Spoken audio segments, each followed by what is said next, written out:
ላንድማርክ ሆስፒታል ሕክምና ወይም ክትትል የጀመርኩት ወደ 20 ዓመት ይሆናል እና በዚህ ጊዜ ውስጥ ላንድማርክን ሌላ አካል እኔን ሌላ አካል አድርጌ ተመልክቼ አላውቅም። ምክንያቱም አንድ ነው፣ ከኔ ጋር አንድ ነው ላንድማርክ። ምክንያቱም በ3 ወር አንድ ጊዜ ከፕሮፌሰር ከበደ ጋር እገናኛለሁ።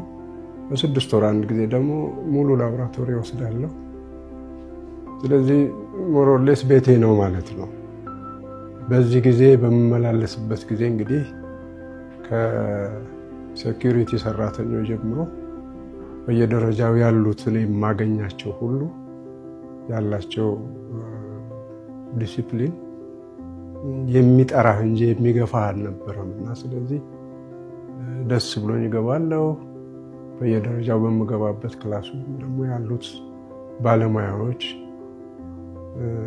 በሙያ ፍቅር ላይ ተመስርተው የሚያደርጉት ቀረቤታና ምክር፣ በየደረጃ የሚሰጧቸው ምክሮች ሁልጊዜ በአእምሮዬ ውስጥ ስላሉ ከግቢው ስወጣ አልሳሳትም።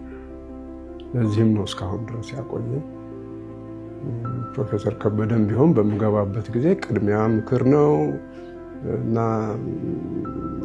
ያሉትን ችግሮች ከኔ መጠየቅ ነው፣ ለዛ መፍትሄ መፈለግ ነው እንጂ ቀጥታ ወደ ሕክምና አይገባም።